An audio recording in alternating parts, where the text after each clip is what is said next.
Gariin immoo wanni ilkaanii 48 qabu faa tokko jira. Shimallis waan jettan sun shanee ilkaan isaa 48 beekta.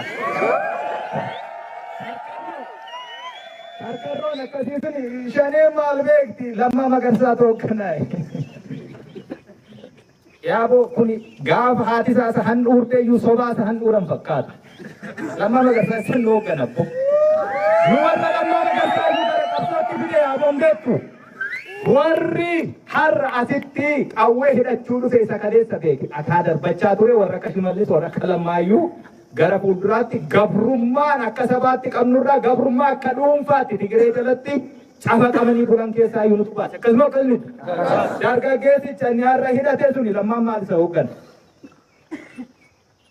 Soba akkasii jechuudha. Biyya butuchanii biyya bututte immoo mana jala daa'ee naanna'aniitu tokko immoo jira booyyeen arrabni isaa furdaa tokko abiyyiidha jettan booyyee arraba furdaa. Waa hundi isaa ilma Mangistuu Hayilamaariyaam waan isa dhashee badinatti fakkaata. Silaaftuu hundee hin qabu, sanyii hin qabu.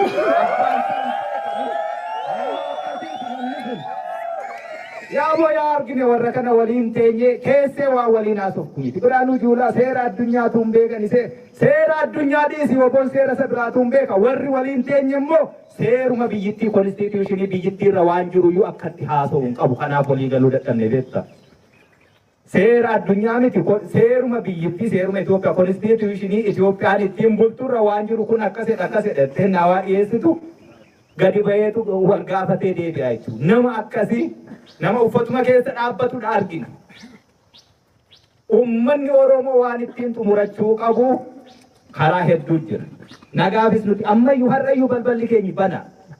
Garuu olola deemaa jira amma waraana bilisummaa Oromoo waliin nagaa dubbachuu hin jiru nuti gola keessatti hin dubbannu. Gadi baanii addabaabaayyiitti waan barbaadnu uummati keenya waan barbaadu beeku uummatatti dubbanne. Uummatatti dubbanneetu waan uummanni barbaadu sana immoo haga turii qeensaatu otoo hin sharafiin yoo ni argama ta'e nagaatiin ni gallaa jenna. Sun hin taane waan ta'eef wanti golatti dubbannu hin jiru. Kanaaf iyyuu deebinee jechuutti leenjisuutti hidhachuu fi lolachuutti. Waraanni bilisummaa Oromoo eenyu akka ta'e hin beekan. Gaafa nagaa fakkaate maqaa nagaani akka Abiishee Garbaa nama goyyomsuu sana akkasuma itti fa'a. Namni kun sammuunsaa jaarraa meeqa keessa duubuma jira beektaa ammallee. Sanaa miti beektaa sobanii nun sossobanii. Dirree irratti maaltu akka ta'uuf jiru beekna. Sanaafuutti qophoofnee deemne yeroo sana kumaatamaan lolee kumaatamaan irraa hiikkate. Waraanni bilisummaa Oromoo hooggansa tokko qofaa miti kan inni qabu. Qondaalota hedduu zooniilee 8 Oromiyaa keessa jiran keessatti eenyuyyuu jiraates jiraachuu baates lolanii lolchiisanii irraa hiikkatanii qabsoo sanatti xumura gochuu danda'anii gudunfaa gochuu danda'antu ture jira har'as boris jira itti leellise itti oomishe itti leenjise baase bobbaase guutee jechuudha. Jaalwiirtuu har'a asitti argaa jirtan kana keessumaa waraana zoonii lixaa asii ka'ee hanga handhuura biyyittii daangaa Finfinneetti socho'ee jiru itti oomishaa ture maal akka barsiisaa ture beeka waan ta'eef ololli ololames bololames waan barbaade ta'es waraanichi hin diigamu. Diigamuu hin danda'u.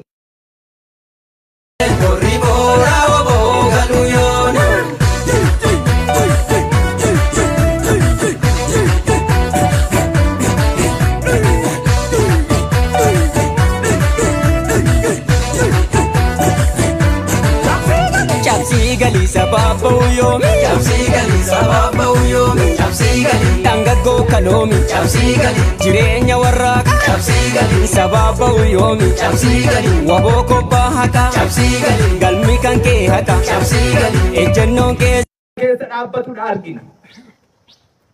Uummanni Oromoo waan ittiin xumurachuu qabu karaa hedduu jira. Nagaafis nuti ammayyuu har'ayyuu balballi keenya bana. Garuu olola deemaa jira amma waraana bilisummaa Oromoo waliin nagaa dubbachuu hin jiru nuti gola keessatti hin dubbannu. Gadi baanii addabaabaayyiitti waan barbaadnu uummati keenya waan barbaadu beeku uummatatti dubbanne. uummatatti dubbanneetu waan uummanni barbaadu sana immoo haga xurii qeensaatu otoo hin sharafiin yoo ni argama ta'e nagaatiin ni gallaa jenna. Sun hin taane waan ta'eef wanti golatti dubbannu hin jiru. Kanaaf iyyuu deebinee jechuutti leenjisuutti hidhachuu fi lolachuutti. Waraanni bilisummaa Oromoo eenyu akka ta'e hin beekan. Gaafa nagaa fakkaate maqaa nagaani akka Abiishee Garbaa nama goyyomsuu sana akkasuma itti fa'a. Namni kun sammuunsaa jaarraa meeqa keessa duubuma jira beektaa ammallee. Sanaa miti beektaa sobanii nun sossobanii. Dirree irratti maal akka ta'uuf jiru beekna. Sanaafuutti qophoofnee deemne yeroo sana kumaatamaan lolee kumaatamaan irraa hiikkate. Waraanni bilisummaa Oromoo hooggansa tokko qofaa miti kan inni qabu. Qondaalota hedduu zooniilee 8 Oromiyaa keessa jiran keessatti eenyuyyuu jiraates jiraachuu baates lolanii lolchiisanii irraa hiikkatanii qabsoo sanatti xumura gochuu danda'anii gudunfaa gochuu danda'antu ture jira. Har'as boris jira itti leellise itti oomishe itti leenjise baase bobbaase guutee jechuudha. Jaalwiirtuu har'a asitti argaa jirtan kana keessumaa waraana zoonii lixaa asii ka'ee hanga handhuura biyyattii daangaa Finfinneetti socho'ee jiru itti oomishaa ture maal akka barsiisaa ture beeka waan ta'eef ololli ololames bololames waan barbaade ta'es waraanichi hin diigamu. Diigamuu hin danda'u. Waraana diigamuu hin dandeenye kana keessa ibdeen xixiqqoon rakkoon xixiqqoon keessumaa ammoo kaa diinni lolaan dadhabee ololaan wallaalaa keenyaa fi jal'ataa nu keessaa qabachuu barbaadu jiru. Silaa akkasittiin osoo deemameera ta'e yoonayyuu hin jiru turre waraana kanatti tiksee yoonaan ga'ee. Waraanni bilisummaa Oromoo waan beeku beeka, waan manaasa baasee jira.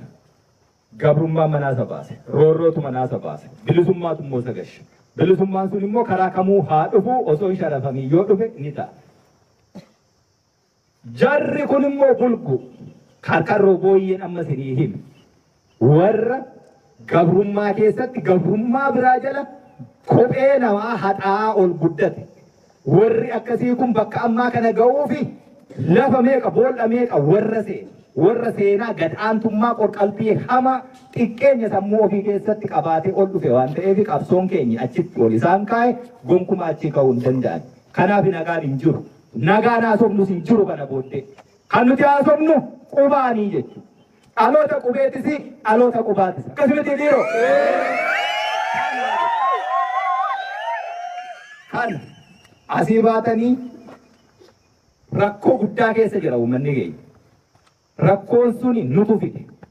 Rakkoo sana akkamitti fidne yoo jettan mootummaan kijibduun ka dhiiga ilmaan Oromoo irra dhaabbattee aangoo barcuma siyaasaa qabatte kun warri mataan furrii ta'e nyaatee hin quufne bulguun akkasii kun bakka sana taa'uun isaaf hin malu ka'uu qaba achii jennee achii kaasuuf lolle.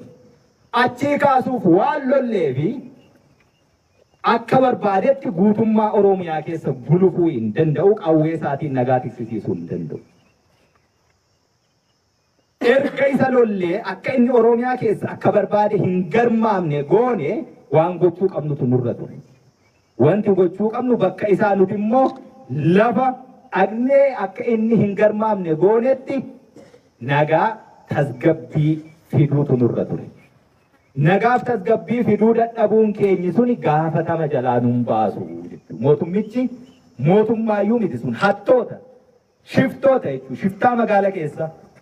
Shiftaan magaala keessa akkasittiin barcuma aangoo siyaasaa qabatee uummata kana dararuu bakka sanaa kaasuuf jecha akka inni sochoon erga goone bakka isaa qaawwa uumame sana nagaaf tasgabbii fiduutu nurra ture. Kuni dadhabina keenya. Jijjiirraan nuti fiduu jirru amma kana booddee uummata bakkatti waa himatu dhabee saamamaa jiru.